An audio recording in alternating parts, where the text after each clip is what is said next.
Hello guys, welcome back to our YouTube ಚಾನಲ್ಗೆ ಸ್ವಾಗತ ಸುಸ್ವಾಗತ. ಈ ಒಂದು ವಿಡಿಯೋದಲ್ಲಿ ತುಂಬಾನೇ ಗುಡ್ ನ್ಯೂಸ್. ಮೊದಲಾದಾಗ ಯಾರಾಗಂದ್ರೆ UGCET ಮತ್ತು UG ನೀಟ್ ಸ್ಟೂಡೆಂಟ್ಸ್ಗೆ ತುಂಬಾನೇ ಗುಡ್ ನ್ಯೂಸ್. ಯಾಕಂದ್ರೆ ತುಂಬಾ ರಿಕ್ವೆಸ್ಟ್ ಮಾಡ್ಕೋತಿದ್ವಿ, ಇವನ್ ತುಂಬಾ ಯೂಟ್ಯೂಬರ್ಸ್ ಕೂಡ ರಿಕ್ವೆಸ್ಟ್ ಮಾಡ್ಕೊಂಡಿದ್ದಾರೆ. ಎಲ್ಲರಿಗೂ ಒಂಥರ ಥ್ಯಾಂಕ್ಸ್. ಮತ್ತೆ ಫಸ್ಟ್ ಆಫ್ ಆಲ್ ಪೇರೆಂಟ್ಸ್ ಮತ್ತೆ ಸ್ಟೂಡೆಂಟ್ಸ್ಗೂ ಥ್ಯಾಂಕ್ಸ್. ಯಾಕಂದ್ರೆ ಮಾಕ್ ರಿಸಲ್ಟ್ ಎಲ್ಲರಿಗೂ ಇಂಪಾರ್ಟೆಂಟ್. ಯಾಕಂದ್ರೆ ಮಾಕ್ ರಿಸಲ್ಟ್ ಇರೋದ್ರಿಂದ ಏನಾಗುತ್ತೆ ಅಂದ್ರೆ ನಿಮ್ಗೆ ಮಾಡಿರೋ ತಪ್ಪನ್ನ ತಿದ್ಕೊಳ್ಳೋಕೆ ಒಂದು ಉಪಯೋಗ ಆಗುತ್ತೆ. ಓಕೆನಾ? ಓಕೆ, ಎನಿವೇ ವಿಡಿಯೋದ ಏನ್ ಇಂಪಾರ್ಟೆಂಟ್ ಅಂದ್ರೆ ನಿಮ್ಗೆ ಮೊದಲನೇದಾಗಿ ಮಾಕ್ ರಿಸಲ್ಟ್ ಕೇಳ್ತಿದ್ರಿ, ಮಾಕ್ ರಿಸಲ್ಟ್ ಬಿಡ್ತಾರ ಇಲ್ಲ ಅಂತ ರಿಕ್ವೆಸ್ಟ್ ಮಾಡ್ದಂಗೆನೆ ಕೇಳಿದವರು ಯಾವತ್ತು ಸ್ಟೂಡೆಂಟ್ ಪರವಾಗಿ ಇರ್ತಾರೆ. ಯಾವತ್ತು ನಾವು ಇಲ್ಲಿ ಸತತ 3-4 ವರ್ಷದಿಂದ ನೋಡ್ತಿದ್ದಂಗೆ, ಅದು ಎಸ್ಪೆಷಲಿ ಪ್ರಸನ್ನ ಸರ್ ಬಂದಾಗಿಂದ ಕೇದಲ್ಲಿ ತುಂಬಾನೇ ಕ್ಲೀನ್ ಆಗಿ ಅಂಡ್ ಟ್ರಾನ್ಸ್ಪರೆನ್ಸಿ ಇದೆ. ಮತ್ತೆ ಮಾಕ್ ರಿಸಲ್ಟ್ ಕೂಡ ಬಿಟ್ಟಿದ್ದಾರೆ. ಎನಿವೇ ಏನೇನು ಅಪ್ಡೇಟ್ಸ್ ಇದೆ, ತುಂಬಾ ಇಂಪಾರ್ಟೆಂಟ್ ಅಪ್ಡೇಟ್. ವಿಡಿಯೋನ ಕೊನೆವರೆಗೂ ನೋಡಿ, ಯಾವುದೇ ಕಾರಣಕ್ಕೂ ಸ್ಕಿಪ್ ಮಾಡಬೇಡಿ. ಮತ್ತೆ ಇನ್ನೊಂದೇನಂದ್ರೆ ನಮ್ಮೊಂದು ಯೂಟ್ಯೂಬ್ ಚಾನಲ್ಗೆ ಸಬ್ಸ್ಕ್ರೈಬ್ ಆಗಿ, ಹಾಗೆ ನಮ್ಮೊಂದು ವಾಟ್ಸ್ಆಪ್ ಗ್ರೂಪಲ್ಲಿ ಕೂಡ ಜಾಯ್ನ್ ಆಗಬಹುದು. ಲಿಂಕ್ ಬೇಕಾದ್ರೆ ನಮ್ಮೊಂದು ಕಮೆಂಟ್ ಬಾಕ್ಸ್ ಅಲ್ಲಿ ಸಿಗುತ್ತೆ, ಮತ್ತೆ ಆ ಡಿಸ್ಕ್ರಿಪ್ಷನ್ ಬಾಕ್ಸ್ ಅಲ್ಲಿ ಸಿಗುತ್ತೆ, ಹೋಗಿ ಜಾಯ್ನ್ ಆಗಿ. ಏನೇನು ಅಪ್ಡೇಟ್ಸ್ ಅನ್ನೋದು ಮೊದಲನೇದಾಗಿ ನಿಮಗೆ UGCET UG ನೀಟ್ 2020 ಅಣಕು ಸೀಟು ಹಂಚಿಕೆಯ ಫಲಿತಾಂಶ ಲಿಂಕ್ ಅನ್ನೋದಿದೆ, ನಮ್ಮೊಂದು ವಾಟ್ಸ್ಆಪ್ ಗ್ರೂಪಲ್ಲಿ ಸಿಗುತ್ತೆ, ಹೋಗಿ ಜಾಯ್ನ್ ಆಗಿದೆ ಸಿಗುತ್ತೆ. ಓಕೆ, ಎರಡನೇದು ಇಂಪಾರ್ಟೆಂಟ್ ಅಪ್ಡೇಟ್ಸ್ ಏನಪ್ಪ ಅಂದ್ರೆ ಕಟ್ ಆಫ್ ಕೂಡ ಬಿಟ್ಟಿದ್ದಾರೆ ನೋಡಿ. ನಿಮಗೆ ಹಣಕಾಸು ಸೀಟ್ ಹಂಚಿಕೆ ಫಲಿತಾಂಶದ ಅಧಿಸೂಚನೆ ಕೊಟ್ಟಿದ್ರು, ಅಧಿಸೂಚನೆಯಲ್ಲಿ ಏನೇನು ಮಾಡಿದ್ರೆ ಅದನ್ನ ಇಂಪಾರ್ಟೆಂಟ್ ತಿಳ್ಕೊಳ್ಳೋಣ. ಅದ್ರ ಜೊತೆ ಕಟ್ ಆಫ್ ಕೂಡ ಬಿಟ್ಟಿದ್ದಾರೆ. ಎರಡು ಇಂಪಾರ್ಟೆಂಟ್ ಅಪ್ಡೇಟ್ಸ್ ನ ಕೊನೆವರೆಗೂ ನೋಡಿದ್ರೆ, ಇಲ್ಲಿ ಮಾಡೋ ಮಿಸ್ಟೇಕ್ ಏನಾದ್ರು ಒಂದೇ ಒಂದು ಮಿಸ್ಟೇಕ್ ಮಾಡಿದ್ರೆ ನೆಕ್ಸ್ಟ್ ಬರೋ ಪ್ರೊಸೀಜರ್ ಅಲ್ಲಿ ಏನಿದೆ, ನೆಕ್ಸ್ಟ್ ಅಡ್ಮಿಷನ್ ಪ್ರೊಸೀಜರ್ ಅಲ್ಲಿ ತುಂಬಾನೇ ಎಡವಟ್ಟುಗಳು ಮಾಡ್ಕೋತೀರಾ. ಮತ್ತೆ ಈ ಕೂಡ ಒಂದು 2-3 ನಿಮಿಷ ಟೈಮ್ ಕೊಡ್ತೀರಾ ಅಷ್ಟೇ. ಬಟ್ ಆದ್ರೆ ನಿಮ್ಗೆ ಯಾವುದೇ ಕಾರಣಕ್ಕೂ ಮುಂದೆ ತಪ್ಪುಗಳು ಮಾಡಲ್ಲ. ಓಕೆ, ಮೊದಲನೇದಾಗಿ ಚೆಕ್ ಮಾಡ್ತಗೋಣ ಒನ್ ಬೈ ಒನ್. ಏನು ಅಧಿಸೂಚನೆ ಏನ್ ಕೊಟ್ಟಿದ್ರು ಅದನ್ನ ನೋಡ್ತಗೋಣ. ಮೊದಲನೇದಾಗಿ ಅಧಿಸೂಚನೆ ಏನ್ ಕೊಟ್ಟಿದ್ರು, engineering, architectures, yoga and naturopathy, ಆಮೇಲೆ ಕೃಷಿ, ಸೈನ್ಸ್, ವೆಟರ್ನರಿ, ಆಮೇಲೆ BSc ನರ್ಸಿಂಗ್, ಮತ್ತೆ ಫಾರ್ಮಾ ಡಿ, BPT, OPO, ಅಲರ್ಡೆನ್ಸೆನ್ಸ್ ಕೋರ್ಸ್ಗಳಿಗೆ ಎರಡನೇ ಸುತ್ತಿನ ಅಣಕು ಸೀಟು ಹಾಗೂ ವೈದ್ಯಕೀಯ, ದಂತ ವೈದ್ಯಕೀಯ ಕೋರ್ಸ್ಗಳಿಗೆ ಅಣಕು ಫಲಿತಾಂಶ ಮೊದಲನೇ ಸುತ್ತು ಅಂತ ಹೇಳ್ಕೊಂತಾರೆ. ಅಂದ್ರೆ ಯಾರು ಇಷ್ಟುವರೆಗೂ ಮಾಡಿದ್ರೆ ಫಸ್ಟ್ ರೌಂಡ್ ಅವ್ರಿಗೆ ಎರಡನೇ ಸುತ್ತು, ಈಗ ಫಸ್ಟ್ ಟೈಮ್ ಆಪ್ಷನ್ ಮಾಡ್ತಿರೋರಿಗೆ ಅವ್ರಿಗೆ ಫಸ್ಟ್ನೇ ಸುತ್ತು. ಅಂದ್ರೆ ಅವರೇನೋ ಮೆಡಿಕಲ್ ಮತ್ತೆ ಡೆಂಟಲ್ ಸ್ಟೂಡೆಂಟ್ಸ್. ಓಕೆನಾ? ಓಕೆ, ಪ್ರಾಧಿಕಾರದ ಅಭ್ಯರ್ಥಿಗಳ ಅನುಕೂಲಕ್ಕಾಗಿ UGCET ಕೋರ್ಸ್ಗಳ ಜೊತೆಯಲ್ಲಿ ವೈದ್ಯಕೀಯ ಮತ್ತು ದಂತ ವೈದ್ಯಕೀಯ ಕೋರ್ಸ್ಗಳಲ್ಲಿ ಏಕಕಾಲದಲ್ಲಿ ಅಭ್ಯರ್ಥಿಗಳಿಂದ ಆಪ್ಷನ್ಸ್ಗಳನ್ನು ಪಡೆದು ಎಲ್ಲಾ ಕೋರ್ಸ್ಗಳ ಒಟ್ಟಿಗೆ ಜೊತೆಯಾಗಿ ಮೆರಿಟ್ ಹಾಗೂ ಆಪ್ಷನ್ಸ್ಗಳ ಆಧಾರದ ಮೇಲೆ ನಿಯಮಾನುಸಾರ ಸೀಟು ಹಂಚಿಕೆಯನ್ನು ಮಾಡಲಾಗಿರುತ್ತದೆ. ಯಾವ ತರ ಸೀಟ್ ಹಂಚಿಕೆ ಇದೆ ಅಂತ ಗೊತ್ತಾಗಿದೆ ನಿಮಗೆ, ಮೆರಿಟ್ ಲಿಸ್ಟ್ ಎಲ್ಲ ಮಾಡ್ತಾರೆ. ಅದ್ರ ಬಗ್ಗೆ ಇನ್ಫಾರ್ಮೇಶನ್ಸ್ ನಿಮಗೆ ಎಕ್ಸ್ಪ್ಲೇನ್ ಬೇಡ.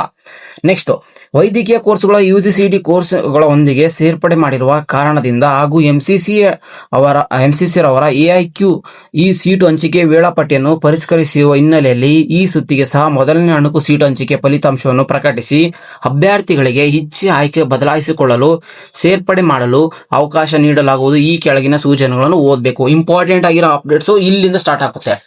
ಏನೇ ನೀವು ಮೊದಲನೇ ಪಾಯಿಂಟ್ಸ್ ಇಂಪಾರ್ಟೆಂಟ್ ನೋಡಿ. ಎರಡನೇ ಸುತ್ತಿನ ಅಣಕು ಸೀಟು ಹಂಚಿಕೆ 13/8/2026 ಬೆಳಗ್ಗೆ 9 ಏನ್ ನಮೂದಿಸಿದ್ರೆ ಅಲ್ಲಿವರೆಗೆ ಏನ್ ಆಡ್ ಮಾಡಿದ್ರೆ ಆಪ್ಷನ್ಸ್ಗಳನ್ನ ಅದನ್ನ ಮಾತ್ರ ಕನ್ಸಿಡರ್ ಮಾಡಿದ್ದಾರೆ. ಮತ್ತೆ UGCET 2026 ಕೋರ್ಸ್ಗಳ ಪ್ರವೇಶಾತಿಗೆ ಪ್ರಾಧಿಕಾರ ಎರಡನೇ ಸುತ್ತಿನ ಸೀಟು ಹಂಚಿಕೆ ಮತ್ತು ಮೊದಲನೇ ಸುತ್ತಿನ ವೈದ್ಯಕೀಯ, ದಂತ ವೈದ್ಯಕೀಯ ಸೀಟು ಹಂಚಿಕೆಯ ಅಣಕು ಫಲಿತಾಂಶ ದಿನಾಂಕವನ್ನು 17/8/2026 ಮಧ್ಯಾಹ್ನ 4 ಗಂಟೆ ನಂತರ ನಮ್ದು ವೆಬ್ಸೈಟ್ ಅಲ್ಲಿ ಈಗ ಪ್ರಕಟ ಮಾಡಿದ್ದಾರೆ. ಆಲ್ರೆಡಿ ಅನೌನ್ಸ್ಮೆಂಟ್ ಆಗಿದೆ. ಇದ್ರ ಬಗ್ಗೆ ಏನು ಮತ್ತೇನು ಎಕ್ಸ್ಪ್ಲನೇಷನ್ ಬೇಡ. ನೆಕ್ಸ್ಟ್, ಮೂರನೇದು ಇಂಪಾರ್ಟೆಂಟ್. ಇದು UGCET 2026 UG ನೀಟ್ 2026 ಎರಡನೇ ಸುತ್ತಿನ ಸೀಟ್ ಹಂಚಿಕೆ ಅಣಕು ಫಲಿತಾಂಶವಾಗಿದ್ದು, ಇದು ಕಂಪ್ಲೀಟ್ ಆಗಿ ಮಾಕ್ ರಿಸಲ್ಟ್ ಅದರಾಗಿರುತ್ತೆ. ಅಭ್ಯರ್ಥಿಗಳು ಹಂಚಿಕೆ ಆಗಿರುವ ಸೀಟು ಕಾಲೇಜಿನಲ್ಲಿ ಪ್ರವೇಶ ಪಡೆಯುವಂತಿಲ್ಲ. ಇದನ್ನ ಹೋಗ್ಬಿಟ್ಟು ನಾವು ಅಡ್ಮಿಷನ್ ತಗೋಬೇಕು, ಅಡ್ಮಿಷನ್ ಅಂತ ಹೋಗಂತಿಲ್ಲ. ನೆಕ್ಸ್ಟ್, ಕಾಲೇಜುವಾರು, ಕೋರ್ಸುವಾರು, ಪ್ರವರ್ಗವಾರು ಕಟ್ ಆಫ್ ರ್ಯಾಂಕ್ ಹಾಗೂ ಮತ್ತಿತರ ಏನ್ ನಿಮ್ಗೆ ಕೊಟ್ಟಿದ್ದಾರೆ ಆ ತರ ಕಟ್ ಆಫ್ ರ್ಯಾಂಕ್ ಮತ್ತೆ ಇತರ URದ ಸೂಚನೆ ಪ್ರಾಧಿಕಾರ ವೆಬ್ಸೈಟ್ ನಲ್ಲಿ ಪ್ರಕಟಿಸಲಾಗಿದೆ. ಅಂದ್ರೆ ನಿಮ್ದು ಕಟ್ ಆಫ್ ಕೂಡ ಬಿಟ್ಟಿದ್ದಾರೆ. ಅದ್ರ ಬಗ್ಗೆ ಇನ್ಫಾರ್ಮೇಶನ್ಸ್ ಕೊಡ್ತೀನಿ. ಅದು ತುಂಬಾ ಇಂಪಾರ್ಟೆಂಟ್ ಆಗಿರೋ ಅಂತ ಅಪ್ಡೇಟ್ಸ್. ಓಕೆನಾ? ನೆಕ್ಸ್ಟ್, ಈ ಅಣಕು ಸೀಟು ಹಂಚಿಕೆಯ ಫಲಿತಾಂಶ ಪರಿಶೀಲಿಸಿದ ನಂತರ 20/8/2026 ಬೆಳಗ್ಗೆ 9 ಒಳಗೆ ಇಚ್ಛೆಗಳನ್ನು ಸೇರಿಸಬಹುದು. ಅಂದ್ರೆ ನಿಮ್ಗೆ ಏನು ಆಪ್ಷನ್ಸ್ ಆಡ್ ಮಾಡಬಹುದು, ಬೇಡವಾದನ್ನ ತೆಗೆದಾಕಬಹುದು, ಅಂದ್ರೆ ಡಿಲೀಟ್ ಮಾಡಬಹುದು, ಕ್ರಮಾಂಕ ಬದಲಾಯಿಸಿಕೊಳ್ಳಬಹುದು, ಅಂದ್ರೆ ನೀವೇನು ಆರ್ಡರ್ನ ಚೇಂಜ್ ಮಾಡಬಹುದಾಗಿರುತ್ತೆ, ಮಾರ್ಪಡಿಸಿಕೊಳ್ಳಬಹುದು, ಅಂದ್ರೆ ಇದೆಲ್ಲ ಮಾಡಬಹುದಾಗಿರುತ್ತೆ. ಅರ್ಹತೆ ಇರುವ ಅಭ್ಯರ್ಥಿಗಳು ವೈದ್ಯಕೀಯ, ದಂತ ವೈದ್ಯಕೀಯ ಆಪ್ಷನ್ಸ್ಗಳನ್ನು ಕೂಡ ನೀವು ದಾಖಲಿಸಬಹುದು. ಅಂದ್ರೆ ಯಾರು ಈ ನೀಟ್ ಎಕ್ಸಾಮ್ ಬರೆದಿದ್ರೆ ಅವರು ಕೂಡ ನೀವು ಮೆಡಿಕಲ್ ಅಲ್ಲಿರುವಂತ ಏನ್ ಕೋರ್ಸ್ ಇದೆ ಅವನ್ನ ನೀವು ಆಡ್ ಮಾಡಬಹುದಾಗಿರುತ್ತೆ. Next, 6th point, UG NEET 2026 ಅರ್ಹತೆ ಇರುವ ಆದರೆ ನೋಂದಣಿ ಮಾಡಿರುವ NEET roll number class A and class Y only ದಾಖಲಿಸದೇ ಇರುವ ಅಭ್ಯರ್ಥಿಗಳಿಗೆ 18/8/2026 ಸಂಜೆ ಒಳಗೆ ನೋಂದಣಿ ಅಂದ್ರೆ ಲಿಂಕ್ ಮಾಡಿಕೊಂಡು ನಂತರ ವೆರಿಫೈ ಸ್ಲಿಪ್ ನ ಡೌನ್ ಮಾಡ್ಕೊಂಡು ಆಪ್ಷನ್ಸ್ಗಳನ್ನ ದಾಖಲಿಸಬಹುದು. ಇದು ಒಂದು ತುಂಬಾನೇ ಗುಡ್ ನ್ಯೂಸ್. ಓಕೆನಾ? ಯಾರು ಇಲ್ಲಿವರೆಗೂ ರಿಜಿಸ್ಟ್ರೇಷನ್ ಮಾಡ್ಕೊಂಡಿಲ್ಲ ಅವರಿಗೆ, ಲಿಂಕ್ ಮಾಡಿಲ್ಲ ಅವರಿಗೆ.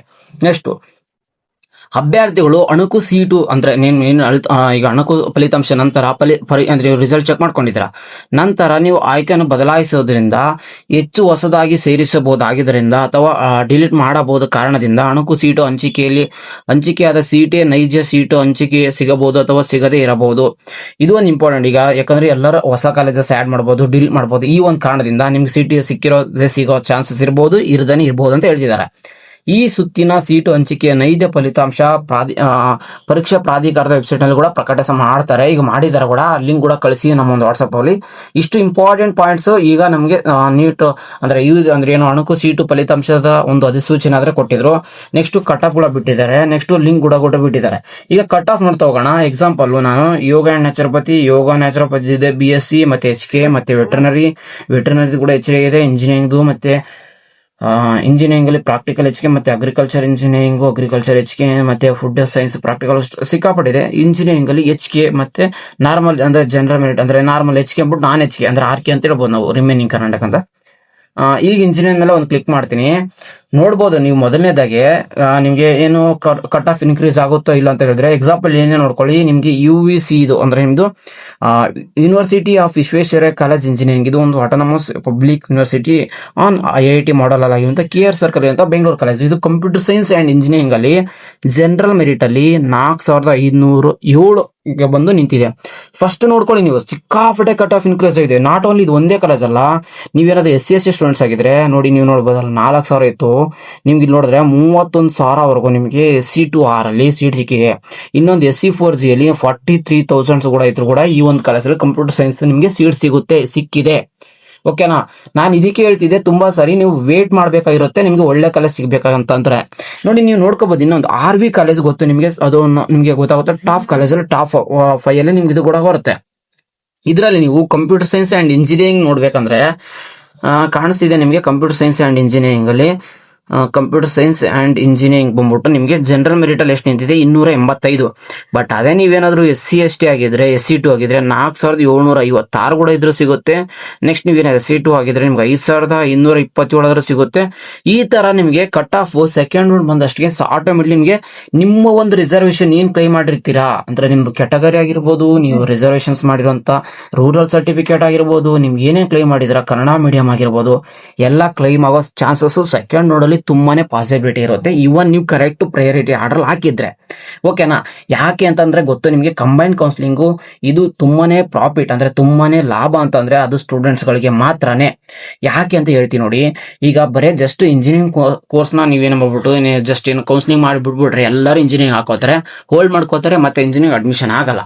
ಬಟ್ ಅದೇ ಕಂಬೈನ್ ಕೌನ್ಸಿಲಿಂಗ್ ಆದ್ರೆ ಇವನ್ ಒಂದು ಸ್ಟೂಡೆಂಟ್ಸ್ಗೆ ಒಂದೇ ಕೋರ್ಸ್ ಅವೈಲಬಲ್ ಇರೋದ್ರಿಂದ ಅವರಿಗೆ ಒಂದು ಸೀಟ್ ಮಾತ್ರ ಸಿಗುತ್ತೆ. ಈಗ ಮೇಲೆ MBBS ಸೀಟ್ ಸಿಕ್ಕಿದೆ ಅಂದ್ರೆ ಅವ್ನಿಗೆ ಇಂಜಿನಿಯರಿಂಗ್ ಹೋಲ್ಡ್ ಮಾಡಿಕೊಂಡ್ರೆ ಅವ್ನಿಗೆ MBBS ಸೀಟ್ ನ ಹೋಲ್ಡ್ ಮಾಡಕ್ಕಾಗಲ್ಲ. ಇವಾಗ ಏನಾಗುತ್ತೆ, ಸೆಕೆಂಡ್ ಕಂಬೈನಿಂಗ್ ಆದ್ರೆ ಅವ್ನಿಗೆ MBBS ಸೀಟ್ ಸಿಕ್ತಂದ್ರೆ ಆಟೋಮೆಟಿಕ್ ಅವ್ನಿಗೆ ಇಂಜಿನಿಯರಿಂಗ್ ಸೀಟು ರಿಲೀಸ್ ಆಗ್ಬಿಟ್ಟಿರುತ್ತೆ. ಓಕೆನಾ? ಅರ್ಥ ಆಯ್ತು ಅನ್ಕೋತೀನಿ.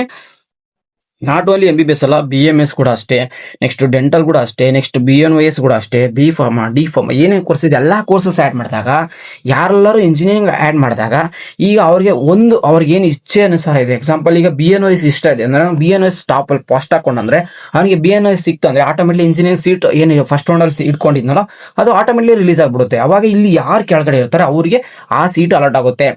ಇದೇ ರೀಸನ್ ಇಂದ ನಿಮ್ಗೆ ಥರ್ಡ್ ರೌಂಡ್ ಮತ್ತೆ ನೆಕ್ಸ್ಟ್ ಬರುವಂತ ಸೆಕೆಂಡ್ ರೌಂಡ್ ಮತ್ತೆ ನೆಕ್ಸ್ಟ್ ಬರುವಂತ ಥರ್ಡ್ ರೌಂಡ್ ತುಂಬಾ ಇಂಪಾರ್ಟೆಂಟ್ ಮತ್ತೆ ತುಂಬಾನೇ ಇದೇ ತರ ಕಟ್ ಆಫ್ ಇನ್ಕ್ರೀಸ್ ಆಗ್ತಾ ಹೋಗುತ್ತೆ. ಓಕೆನಾ? ಎನಿವೇ ನಿಮ್ಗೆ ಕಂಪ್ಲೀಟ್ ಆಗಿ ಡೆಡಿಕೇಟೆಡ್ ಆಗಿ ನಿಮ್ಮ ಒಂದು ಕಟ್ ಆಫ್ ಮತ್ತೆ ಮಾಕ್ ರಿಸಲ್ಟ್ ಬಗ್ಗೆ ಇನ್ಫಾರ್ಮೇಶನ್ಸ್ ಆದ್ರೆ ಈ ಒಂದು ವಿಡಿಯೋದಲ್ಲಿ ಕೊಟ್ಟಿದ್ದೀನಿ. ಇನ್ನು ಸಿಕ್ಕಾಪಟ್ಟೆ ಇನ್ಫಾರ್ಮೇಶನ್ಸ್ ನೆಕ್ಸ್ಟ್ ಇಲ್ಲಿಂದ ನಿಮ್ಗೆ ಇನ್ಫಾರ್ಮೇಶನ್ ಸಿಗ್ತಾ ಹೋಗುತ್ತೆ. ಸೆಕೆಂಡ್ ರೌಂಡ್ ಅಡ್ಮಿಷನ್ ಆಗ್ಬೇಕಂದ್ರೆ ಏನ್ ಡಾಕ್ಯುಮೆಂಟ್ಸ್ ಬೇಕು, ನೆಕ್ಸ್ಟ್ ಯಾವ ತರ ಸ್ಕಾಲರ್ಶಿಪ್ ನ ಅಪ್ಲೈ ಮಾಡಬೇಕು, ಯಾವ ತರ ಸ್ಕಾಲರ್ಶಿಪ್ ನ ತಗೋಬೇಕು, ಸಿಕ್ಕಾಪಟ್ಟೆ ಇನ್ಫಾರ್ಮೇಶನ್ಸ್ ನೀವು ಇಲ್ಲಿಂದ ನೀವು ಯಾಕಂದ್ರೆ ಇಲ್ಲಿ ಜಾಯ್ನ್ ಆಗ್ತಿರೋದು ಡಿಗ್ರಿಗೆ. ಓಕೆನಾ? ಈಗ ನೀವು ಪದವೀಧರ ಆಗ್ತಿದ್ದೀರಾ ಅಂದ್ರೆ ಪದವೀಧರ ಆ ಒಂದು ಸ್ಥಾನಕ್ಕೆ ಹೋಗ್ತಿದ್ದೀರಾ, ಅದು ಪ್ರೊಫೆಷನಲ್ ಕೋರ್ಸ್ಗೆ ಹೋಗ್ತಿದ್ದೀರಾ, ಇವಾಗ ನೀವು ಅಪ್ಡೇಟ್ ಆಗಿರೋದು ತುಂಬಾ ಇಂಪಾರ್ಟೆಂಟ್ ಆಗಿರುತ್ತೆ. ಎನಿವೇ ಈ ಒಂದು ಚಾನಲ್ಗೆ ನೀವೇನು ಸಬ್ಸ್ಕ್ರೈಬ್ ಆಗಿದ್ರೆ ಪ್ರತಿಯೊಂದು ಅಪ್ಡೇಟ್ಸ್ ನಿಮಗೆ ವಾಟ್ಸ್ಆಪ್ ಚಾನಲ್ ಸಿಗುತ್ತಿರುತ್ತೆ, ಇಲ್ಲಾಂದ್ರೆ ನೋಟಿಫಿಕೇಶನ್ ಆನ್ ಮಾಡ್ಕೊಳ್ಳಿ.